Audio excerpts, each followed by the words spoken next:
Bienvenidos a El Diálogo Horus. Hoy nos sumergimos en una de las preguntas más fundamentales, el origen de todo. Analizamos un nuevo modelo cosmológico que hemos visto en un manuscrito reciente y que se atreve a desafiar casi un siglo de ciencia establecida sobre el universo. Y la pregunta que plantea es radical. Una nueva ecuación, m igual a at al cubo por g a la menos 1 por t, sugiere que el universo no explotó en un instante, sino que se está creando continuamente ahora mismo, a partir de la nada. A ver, ¿estamos ante una solución elegante a los problemas del Big Bang o es una idea que sencillamente va demasiado lejos? Pues mi postura será defender el modelo del Big Bang inflacionario, que es la base de la cosmología moderna y está respaldado por, una montaña de evidencia. Voy a argumentar que esta nueva propuesta, aunque matemáticamente es curiosa, choca con observaciones clave y nos pide abandonar principios físicos que son demasiado importantes. Y yo, por mi parte, sostendré que esta nueva teoría no es solo una fórmula bonita, es que es un marco más lógico, más coherente, un modelo que resuelve las paradojas del Big Bang sin tener que añadir ingredientes, digamos, extraños a la receta cósmica. Pues el debate está servido. Empieza tú. ¿Cuál es la gran idea detrás de esta creación continua? A ver, mi punto de partida es muy simple. El cosmos no nace de una singularidad.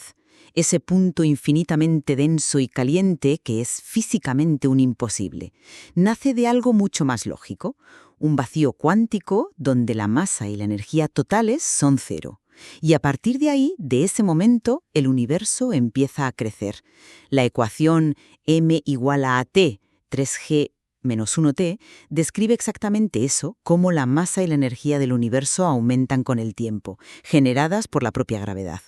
Piénsalo, en el primer instante de tiempo que tiene sentido físico, el llamado tiempo de Planck, que es una fracción de segundo tan inimaginablemente corta, el universo nace con la masa más pequeña posible, la masa de Planck, y el tamaño mínimo, la longitud de Planck, y desde ahí no para de crecer.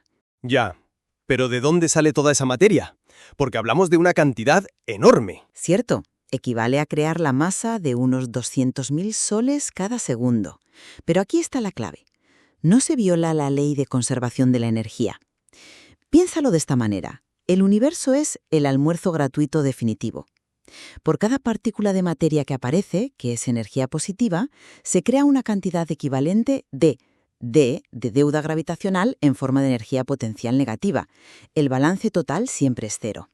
O sea, no hay magia, solo una contabilidad cósmica perfecta. Y esto no es una idea sacada de la manga. La ecuación se deduce por 6 caminos matemáticos independientes, desde las leyes de Newton hasta las unidades de Planck. Eso le da una solidez que, no se puede ignorar. Una ecuación que lo explica todo, sin complicaciones. Pero la cosmología no es solo matemáticas, es física, y la física se debe a la observación. El modelo del Big Bang, con su etapa de inflación, es el consenso actual por una razón muy poderosa. Funciona.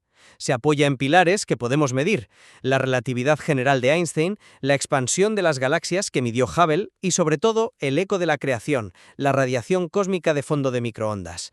Este modelo, con toda su complejidad, predice con un éxito brutal características del universo como su increíble planitud o su expansión acelerada. Y para mí, esta idea de creación continua de masa tiene un eco del pasado. Me recuerda a la famosa teoría del estado estacionario de Fred Hoyle. Es una comparación interesante. En los años 50, Hoyle y otros propusieron algo parecido. Un universo que siempre había existido y que creaba materia nueva para mantener su densidad constante mientras se expandía. Era una idea muy popular, pero se vino abajo cuando descubrimos esa radiación de fondo, ese resplandor del Big Bang, que el estado estacionario era incapaz de explicar. Proponer de nuevo una creación continua de materia es una afirmación extraordinaria, y abandonar el principio de conservación de la masa-energía, una de las leyes más sagradas de la física, exige pruebas abrumadoras, que de momento yo no veo por ninguna parte. De acuerdo, pues vayamos a esas pruebas y a los problemas. El primer punto de fricción es, para mí, el pecado original del Big Bang. La singularidad. Un punto de densidad infinita es, sencillamente, un sinsentido físico. Pero bueno, incluso si lo ignoramos por un momento, hay una inconsistencia matemática brutal con la densidad. Imagina que estás inflando un globo en el que has pintado puntos. El Big Bang estándar dice que todos los puntos estaban ahí desde el principio y solo se separan. Con una masa constante y un volumen que crece con el cubo del tiempo, o sea, t al cubo, la densidad del universo debería disminuir como 1 partido por t al cubo. Pero las ecuaciones para un universo plano como nuestro exigen que la densidad disminuya como el cuadrado del tiempo, como 1 partido por t al cuadrado. No encaja. Y ahí es donde entran la inflación y la energía oscura. Para resolverlo, Exacto. Se introducen parches para que las cuentas salgan. En cambio, nuestro modelo sugiere que, mientras el globo se hincha, van apareciendo nuevos puntos de forma constante. La masa crece con el tiempo y el volumen como el cubo del tiempo. Si divides uno entre otro, la densidad, masa partido por volumen, disminuye de forma natural como 1 partido por t al cuadrado. Justo lo que se necesita. Encaja como un guante, sin necesidad de añadir nada. Con todo el respeto, no puedo estar de acuerdo en que la inflación y la energía oscura sean simples parches. La singularidad no es una afirmación física, es el reconocimiento de que nuestras teorías actuales se rompen en ese extremo. Pero el modelo describe el universo con una precisión pasmosa desde un instante después, y la inflación no fue un parche. Fue una idea que hizo predicciones muy concretas sobre las diminutas variaciones de temperatura en el fondo de microondas. Años después, satélites como COBE, WIMAP y Planck midieron esas variaciones y, ¡voilá!, coincidían perfectamente con la predicción. Eso no es un parche, es ciencia predictiva en su máxima expresión. Llamarlo así es como decir que la constante cosmológica de Einstein... Pero es que es exactamente eso. Es la misma estrategia.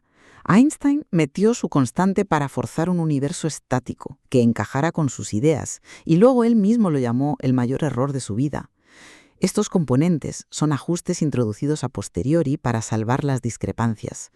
Una teoría que no los necesita, que resuelve la paradoja de la densidad de forma inherente, es, en mi opinión, mucho más potente y elegante. Vale, entiendo la elegancia matemática de tu propuesta para evitar la singularidad, pero una teoría no solo tiene que ser bonita en el papel, tiene que enfrentarse a la evidencia. Y la evidencia más potente que tenemos viene del universo bebé, de sus primeros minutos, y ahí es donde el modelo estándar celebra sus mayores victorias. Pues fíjate, ahí es donde yo veo uno de sus mayores problemas. Hablemos del universo primitivo. El gran Steven Weinberg, premio Nobel y uno de los padres del modelo estándar, calculó las densidades y temperaturas del universo en su primera centésima de segundo. Si tomamos esos cálculos y aplicamos la masa total actual del universo, que según el Big Bang ya estaba toda ahí, el resultado es un radio cósmico para ese instante de 10 horas luz. Es un disparate. Un universo de 0,01 segundos de edad que ya mide 10 horas luz de diámetro. Es una contradicción interna flagrante. Un momento. ¿Estás segura de que esa es una comparación justa? Estás usando una fórmula de un modelo nuevo y aplicándola a un régimen de energías extremas donde rige la física de partículas del modelo estándar, que está verificada experimentalmente en aceleradores como el LHC. No es un cálculo tan directo. Es un cálculo directo de densidad. Es igual a masa partido por volumen. Y el resultado es incoherente. En cambio, con nuestro modelo, la masa en ese instante era muchísimo menor, apenas la de 2000 soles. Con esa masa, el radio cósmico que obtenemos es de unos 3000 kilómetros, un tamaño mucho más plausible y que es perfectamente coherente con las densidades que calculó Weinberg. Una teoría que predice un universo de 10 horas luz en su primer parpadeo tiene un problema de base, por muy bien que luego ajuste otros parámetros. Lo siento, pero sigo sin estar convencido. Ese supuesto problema de coherencia interna palidece frente a las predicciones observacionales confirmadas del Big Bang. Hablemos de la nucleosíntesis primordial. El modelo estándar predice con una precisión, de verdad, exquisita, la proporción de hidrógeno, helio y litio que se forjó en los primeros 3 minutos. Y esas predicciones coinciden exactamente con lo que medimos hoy en las estrellas y galaxias más antiguas. Cualquier teoría nueva tiene que ser capaz de replicar ese éxito. ¿Puede tu modelo explicar por qué el 75% del universo es hidrógeno y el 25% helio? Porque el Big Bang sí puede y lo clava. Y no solo eso, tiene que explicar las anisotropías del fondo de microondas con la misma precisión. Un modelo alternativo no solo tiene que ser coherente, tiene que igualar o superar ese poder predictivo. Entiendo perfectamente el punto. Esos son los grandes éxitos del modelo estándar, no lo niego. Pero quizá esos éxitos se deban a que ciertos aspectos del modelo son correctos, mientras que su premisa central, la de una masa constante desde el origen, es la que genera estas contradicciones lógicas como la del radio. No podemos barrer esas incoherencias debajo de la alfombra solo porque otras partes de la teoría funcionan. De acuerdo, pero todo esto que planteas sobre un origen puntual y un crecimiento constante choca de frente con uno de los pilares más sólidos de la cosmología moderna, la idea de que, a gran escala, no hay un aquí privilegiado, el principio cosmológico, la idea de que el universo es básicamente igual en todas partes y en todas las direcciones. Y la prueba más espectacular de esto es, de nuevo, la radiación de fondo. Es asombrosamente uniforme, mires donde mires. La temperatura es la misma en todo el cielo con una precisión de 1 parte en 100.000. Un modelo que propone un universo con un centro parece, una vuelta a una visión precopernicana del cosmos. Pues mira, eso no me acaba de cuadrar y te diré por qué. Un universo con un campo de fuerzas totalmente homogéneo, como defiende el principio cosmológico, no puede explicar las aceleraciones y deceleraciones que observamos. Es una contradicción lógica. Si el campo gravitatorio fuera perfectamente liso, cualquier objeto se movería en una línea de potencial constante, no cambiaría su velocidad. Nuestro modelo no propone un universo no uniforme, sino uno con isotropía central.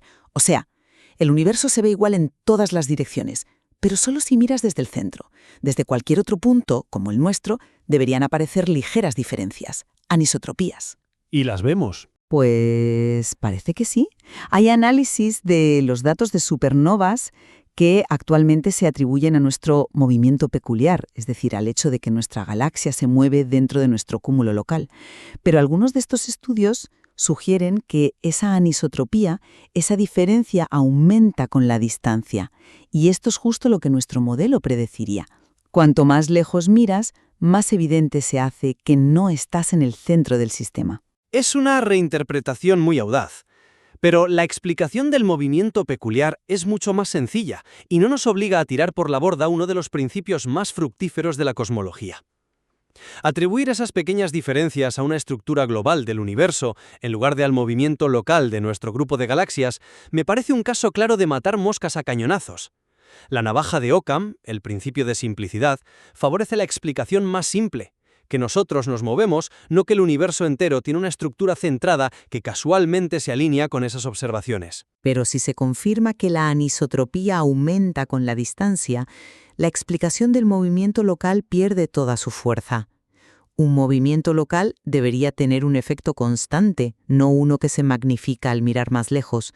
Un universo con un centro, en cambio, lo explica de forma natural. A veces me pregunto si no estaremos como los astrónomos medievales, añadiendo epiciclos y más epiciclos para salvar un modelo que en el fondo tiene un error de base. Es algo que, como científica, me obliga a mantener la mente abierta. Para resumir mi postura, y reconociendo los interesantes desafíos matemáticos que plantea esta nueva ecuación, creo que el modelo del Big Bang inflacionario sigue siendo con mucha diferencia el paradigma que mejor se ajusta a la inmensa cantidad de datos que hemos recogido durante un siglo. Cualquier teoría nueva tiene una tarea titánica por delante. No basta con resolver un par de problemas teóricos, tiene que explicar todo el conjunto de observaciones que ya tenemos, desde la abundancia de helio hasta el último detalle de las fluctuaciones del fondo de microondas, y hacerlo con la misma o mayor precisión. Hasta que eso ocurra, esto es una hipótesis fascinante, pero no un reemplazo viable. Yo, para concluir, diría que la teoría de m igual a A3G menos 1T es más que una fórmula. Es una manera diferente de ver el cosmos, una que resuelve de raíz las contradicciones lógicas del modelo estándar, la singularidad, la densidad crítica, el radio del universo primitivo. Ofrece una visión más coherente, más satisfactoria, de un universo que nace de la nada y evoluciona de forma lógica, sin violar las leyes de conservación y sin necesitar constructos teóricos adicionales para encajar con lo que vemos. Su simplicidad y su poder explicativo son, para mí, su mayor fortaleza. La verdad es que este diálogo entre un modelo tan consolidado como el Big Bang, con sus enormes éxitos y sus innegables desafíos, y una teoría tan radicalmente nueva, demuestra que la cosmología está más viva que nunca. La existencia de estas alternativas es fundamental. Estoy completamente de acuerdo. Nos obliga a todos a reexaminar los cimientos de lo que damos por sentado, a no dormirnos en los laureles y a buscar nuevas pruebas. Está claro que, tanto con los datos que tenemos como con los que vendrán, el diálogo sobre el origen del universo está lejos, lejísimos de terminar.